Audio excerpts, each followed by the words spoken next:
الحمد لله نحمده ونستعينه ونستغفره ونؤمن به ونتوكل عليه ونعوذ بالله من شرور أنفسنا ومن سيئات أعمالنا من يهده الله فلا مضل له ومن يضلله فلا هادي له ونشهد أن لا إله إلا الله وحده لا شريك له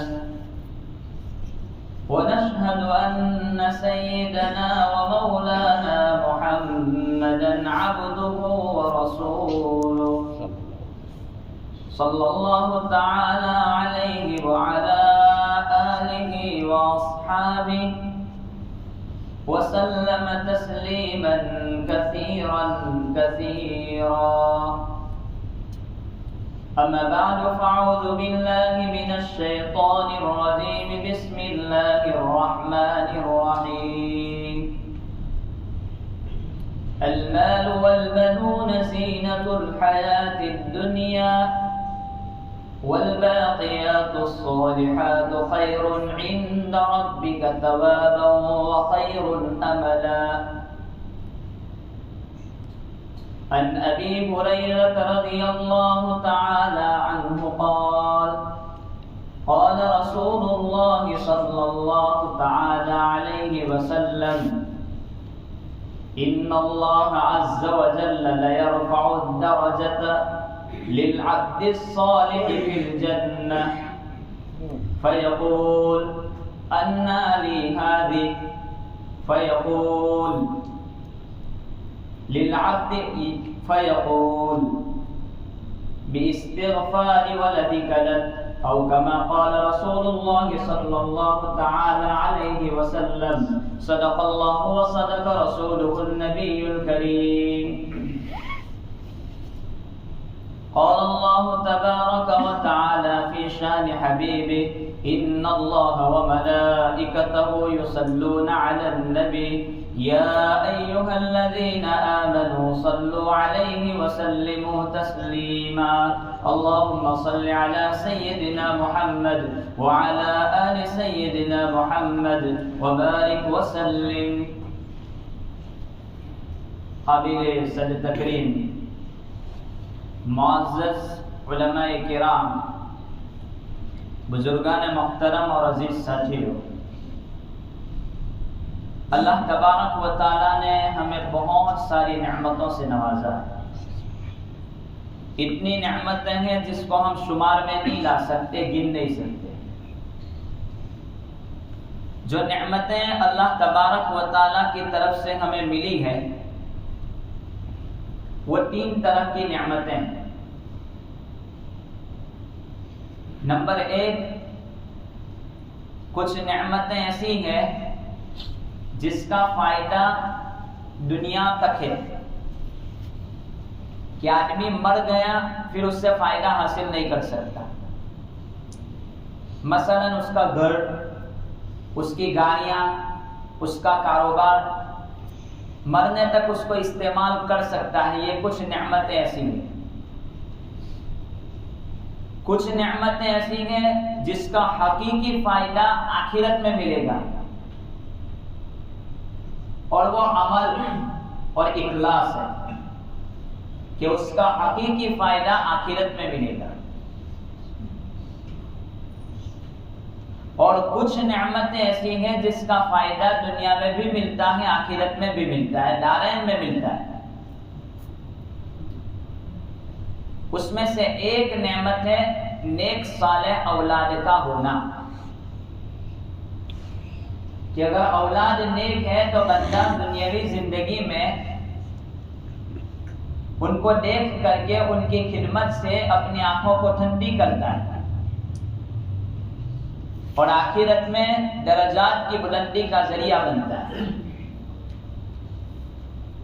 حضرت علی رضی اللہ تعالی عنہ فرماتے ہیں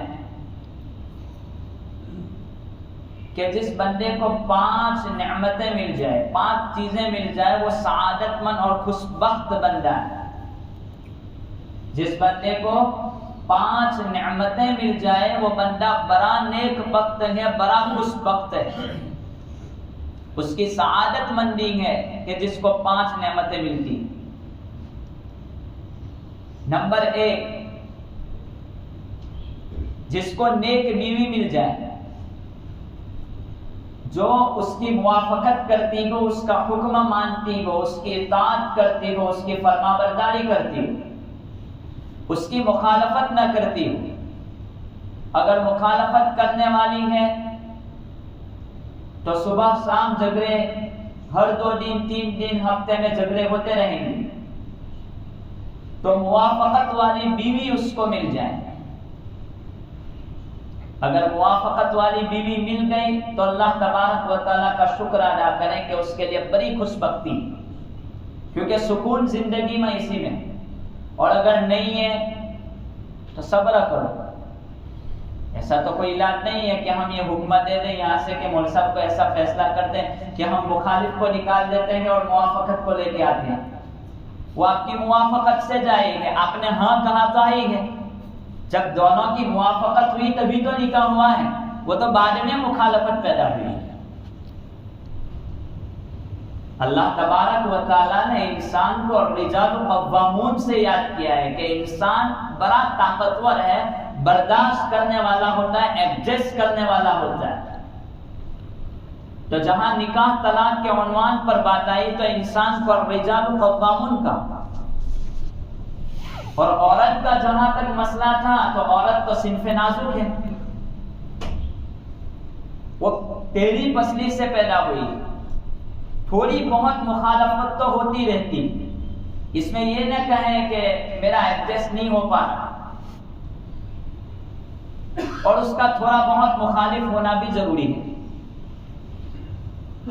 وجہ اس کی یہ ہے کہ آدمی جہاں گھر سے باہر نکلتا ہے تو وہ مجھ پہ تاؤ دیتے ہوئے لوگوں کو یوں کہتا ہے کہ میں جو حکم کہتا ہوں وہ کر، تو خدا کو بھول جاتا ہے۔ جہاں نوکری پہ جاتا ہے، ملازمت پہ جاتا ہے، مسجد میں آتا ہے تو کہا یہ کرو وہ کرو، ساری یہ چیزیں دکھتی ہے، لیکن وہی جب گھر پہ جاتا ہے تو صوفہ ادھر رہے گا، ٹیپا ادھر رہے گی، آپ کو یہ سمجھ نہیں پڑ سکتا، تاکہ اس کو پتا چلے کہ کوئی پیدا کرنے والا ہے، میں اکیلا نہیں ہوں، اس کی عبادت مجھے کرنی چاہیے، تے اللہ یاد دلاتی ہے، تو وہ تو آپ کی موافقت کرنے والی ہی ہوئی۔ ایک بزرگ بڑے نیک بندے تھے، ساری دنیا ان کو بزرگ مانتی تھی کہ اللہ والا بندہ ہے، صرف بیوی نہیں مانتی تھی۔ بزرگ نے اللہ سے دعا کہ اللہ کوئی کرامت ایسی کروا دے کہ میری بیوی بھی مجھے نیک مانے، میں آسمان میں اڑنا چاہتا ہوں۔ اللہ تبارک و تعالیٰ نے آسمان میں اڑا دیا، بیوی نے دیکھ لیا۔ گھر پہ جب پہنچے بزرگ، بیوی نے پوچھا، بیوی نے کہا بزرگ تو اس کو کہتے ہیں جو آسمان میں اڑتا ہے۔ کہا کہ تو نے دیکھا؟ کہا کہ ہاں میں نے دیکھا۔ کہا اڑتے دیکھا؟ کہا ایک بزرگ تو اس کو کہتے ہیں، آپ کہاں اڑتے ہیں؟ کہا دیکھا تو نے؟ کہا وہ میں ہی بزرگ ہوں۔ تو کہا اسی لیے تم ٹیڑھے ٹیڑھے اڑ رہے تھے۔ یہ مخالفت تو ہوتی رہتی ہے لیکن آدمی کو ایڈجسٹ کرنا پڑتا ہے۔ تو حضرت علی رضی اللہ تعالیٰ عنہ فرماتے ہیں جس کو 5 چیزیں مل جائے وہ بڑا خوش نصیب ہے۔ پہلی چیز نیک صالح بیوی، دوسری چیز وطن کی روزی، اسی لیے کہاوت مشہور ہے وطن کی ہدی پردیس کی پوری سے بہتر ہے۔ لیکن آج کل تو کریز یہی چلا ہے کہ چلو کینیڈا 15 لاکھ 20 لاکھ 30 لاکھ خرچ کر کے جاتے ہیں، ایسی لڑکی ڈھونڈو یا ایسا لڑکا ڈھونڈو کہ جو باہر لے جائے، بس یہاں کوئی ہمارا مستقبل نہیں ہے، ہمارا بھوشیہ خطرے میں، بس وہاں اللہ مل جائے گا، یہاں اللہ وہاں زیادہ روزی دیتا ہے، ادھر نہیں ملے گی۔ حلال رزق کے لیے آدمی کوشش کر سکتا ہے لیکن بس یہی چیز کہ میں یہاں کچھ نہیں کر سکتا۔ تو حضرت علی فرماتے ہیں دوسری چیز ہے کہ جس کو وطن کی روزی مل جائے، تیسری چیز نیک دوست مل جائے، اچھے دوست مل جائے۔ مطلب والے دوست نہیں، اس کی نیکی کی طرف مدد کرنے والے ہو، ایسے دوست اس کو مل جائیں۔ ایسا نہیں کہ آدمی یہ سوچے کہ چلیے میرے کام لگے گا۔ میں جب مدرسے میں پڑھ رہا تھا تو ایسے وقت میں کچھ دوستوں کی جماعت تھی، تو ایک مرتبہ ایک دوست نے مجھ سے پوچھا تو تمباکو کھاتا ہے؟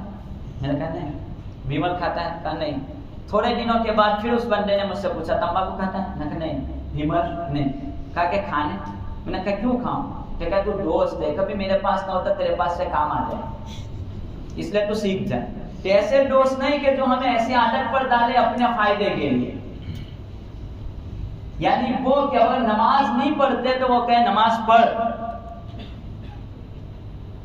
روزہ نہیں رکھے تو وہ کہے روزہ رکھ، وہ بار بار ہمیں ٹوکتا رہے، ایسا آدمی ہونا چاہیے۔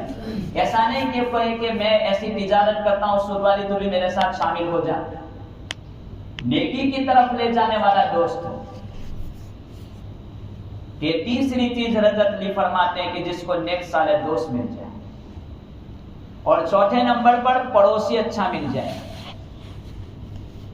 اس لیے کہا اطلب الجار قبل الدار، پڑوسی کو اطلب الجار قبل الدار، کہ پڑوسی کو پہلے طلب کرو گھر سے پہلے، کہ پڑوسی کیسا ہے۔ جس کو چوتھی چیز پڑوسی بہترین مل جائے۔ اور پانچویں نمبر پر حضرت علی رضی اللہ تعالیٰ عنہ فرماتے ہیں جس کے اولاد نیک صالح ہو، یہ بڑا خوش نصیب بندہ ہے۔ کہ نیک صالح اولاد کے لیے پہلے ماں باپ کو نیک بننا پڑتا ہے، اور پہلے ان کو لائن پہ لانا پڑتا ہے، ان کی تربیت کرنا پڑتا ہے۔ بچپنے کے عالم میں ماں باپ ان کو دنیا کے لیے تو ان کے پیچھے پڑی رہیں، اور پھر بڑے ہونے کے بعد کہیں کہ بچہ میری خدمت کرے، یہ ہو نہیں سکتا۔ آج کل یہی چیز ہے، بچہ ہے وہ کیا سمجھتا ہے، اس کو پہلے سے نماز کے لیے بیدار کرنا پڑتا ہے۔ کل قیامت کے دن جس حدیث کو میں نے آپ حضرات کے سامنے پڑھا، ان اللہ عز وجل لیرفع الدرجۃ للعبد الصالح فی الجنہ، کہ اللہ تبارک و تعالی جنت میں جب کسی نیک بندے کے درجے کو بلند کریں گے، اس کا جو مقام ہوتا ہے اس سے اس کو اوپر اٹھائیں گے، وہ پوچھے گا اللہ کس بدلے میں، انا لی ہذہ، یہ کہاں سے مجھ کو ملا، اتنا بڑا مقام مجھے کیسے مل گیا؟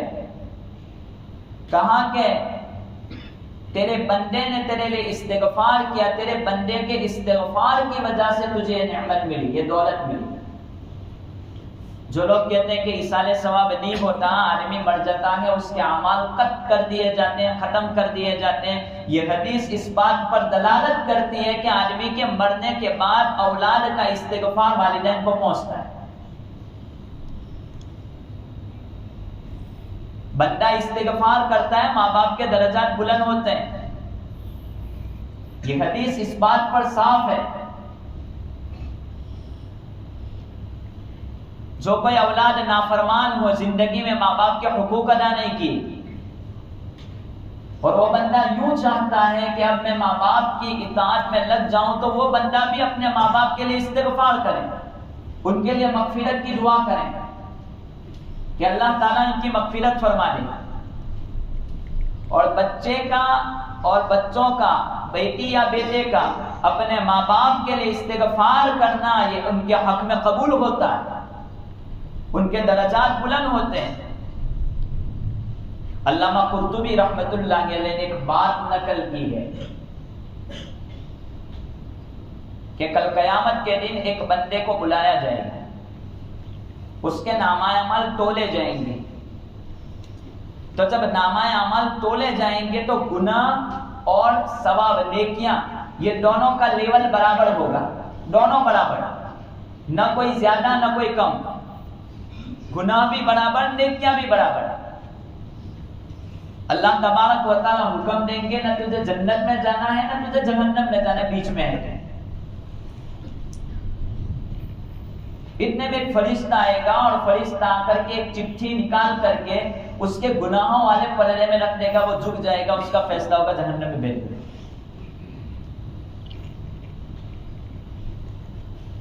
تو وہ بندہ پوچھے گا کہ یہ کیا چیز ہے کہ اتنی چیز کی وجہ سے میرا پلڑا گناہوں کا جھک گیا. تو اس کو کہا جائے گا، علامہ قرطبی نے اس روایت کو نقل کیا ہے، کہا کہ تیرے والدین کو تو نے اف غفلت میں جو کہا تھا اس کا یہ گناہ ہے. خالی بچہ اپنے ماں باپ کو خالی اف، یہ تو خالی سمجھانے کے لیے ہے، جو ہم بولتے ہیں کسی حکم پر نہ، یہ تھا کہ اف جو تو نے تیرے ماں باپ کو کہا تھا اس کا گناہ اتنا زیادہ ہے کہ پہاڑوں کے برابر. آج اس کی وجہ سے تیرے گناہوں کا پلڑا جھک گیا.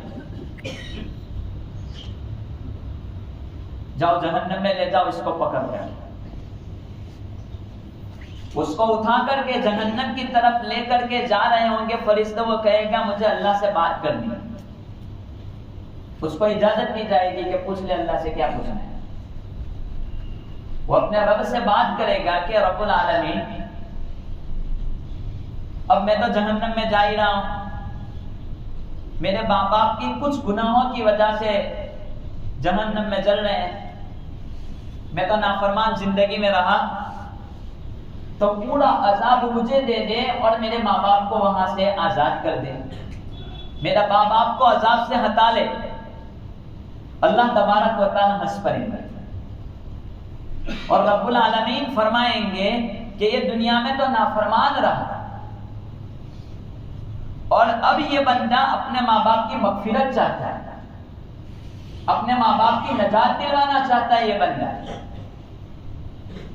اللہ تبارک و تعالیٰ کی رحمت جوش میں آئے کہ تیری چاہت بہت اچھی ہے کہ تو نے اپنے ماں باپ کے جہنم میں جانے پر یا اپنے ماں باپ کی سزا پر تو پریشان ہے، تیرے دل میں غم ہے، جا ہم تیرے لیے بھی جنت کا فیصلہ کرتے، تو بھی تیرے ماں باپ کا ہاتھ پکڑ اور تم سب جنت میں چلے جائیں.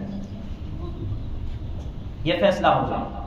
علامہ قرطبی نے اس روایت کو نقل کیا ہے جنت کے حسین مناظر میں.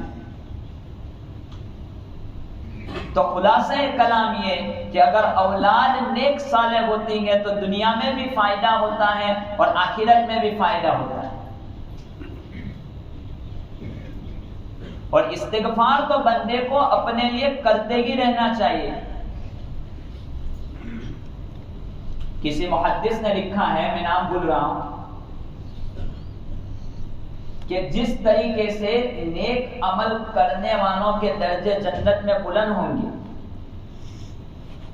اسی طریقے پر استغفار کرنے والے کے درجے بھی جنت میں بہت اونچے ہوں گے. ایک نیک عمل کرنے والا جنت میں اونچے مقام پر جائے گا، نماز پڑھنے والا، روزے رکھنے والا، نوافل پڑھنے والا، کثرت سے روزے رکھنے والا، تو اس کے مقام بھی بہت اونچے ہوں گے. لیکن ایک بندہ اپنے گناہوں پر ندامت کرتے ہوئے استغفار پڑھتا رہتا ہے، استغفر اللہ کی تسبیح پڑھتا رہتا ہے، اس کا مقام بھی اس کے لیول پر ہوگا، کیونکہ وہ بندہ عاجز بن کر کے اپنے رب سے معافی مانگتا ہے. ایسا نہیں کہ پھر فرائض چھوڑ دیں، نوافل زیادہ نہیں پڑھتا ہے لیکن فرائض کے ساتھ ساتھ استغفار کی بھی پابندی کرتا ہے،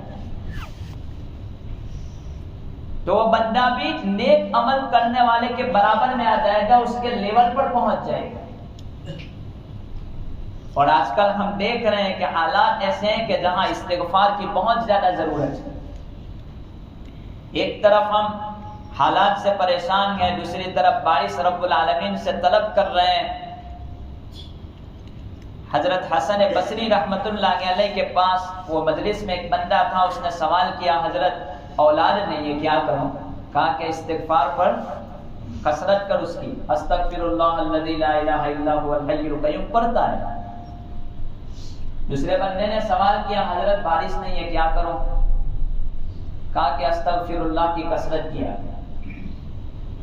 پھر تیسرے بندے نے کہا کہ کھیتی اور میرے باغات یہ سب کچھ سیراب نہیں ہو پا رہے ہیں، تو کہا استغفر اللہ کی تسبیح پر. اس کو پڑھتا رہے، 24 گھنٹے اس کو پڑھتا رہے.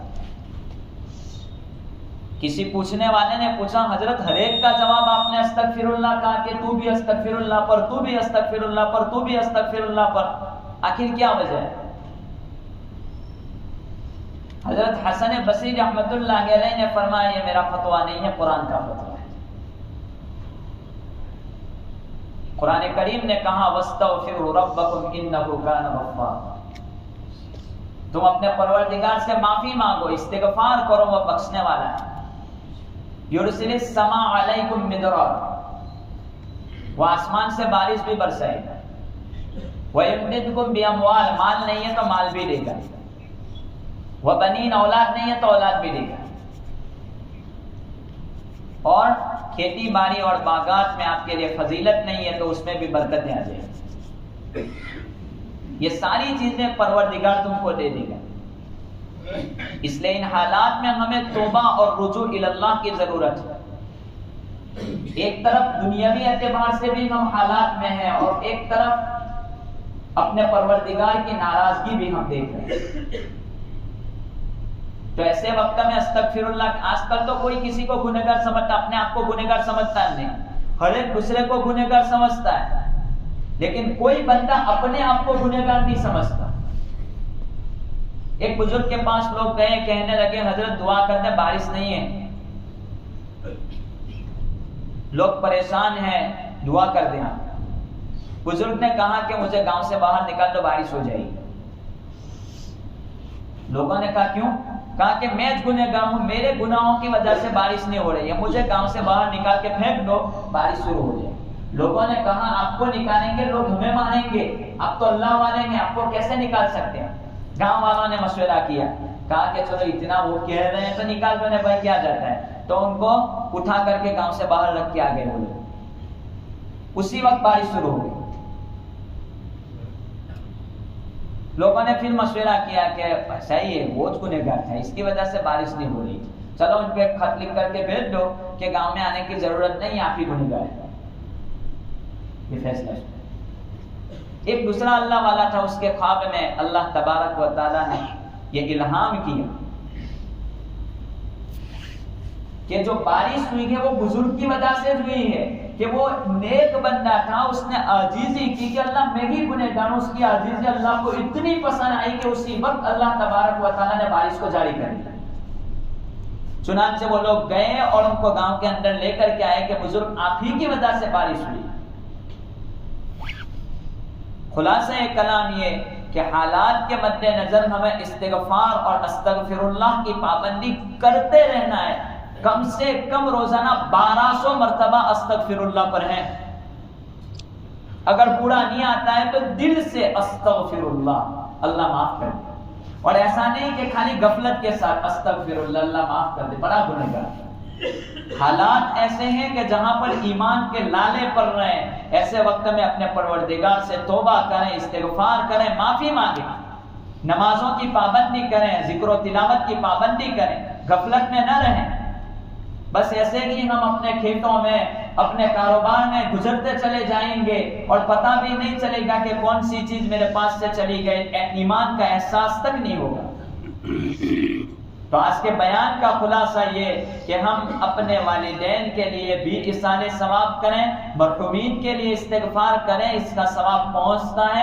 اس پر جمہور علماء کا متفقہ فتویٰ ہے کہ کوئی بندہ اگر کچھ پڑھ کر کے اپنے والدین کے لیے، رشتہ داروں کے لیے استغفار کرتا ہے، دعا کرتا ہے، تو وہ دعا ان کے حق میں قبول ہوتی ہے۔ تو یہ استغفار بھی مرحومین کے لیے بھی کریں، اپنی ذات کی معافی کے لیے بھی بندہ استغفار کریں، حالات کو مد نظر رکھتے ہوئے۔ اللہ تبارک و تعالی ان باتوں پر ہمیں عمل پیرا ہونے کی توفیق عطا فرمائے۔ آمین۔ وآخر دعوانا الحمدللہ۔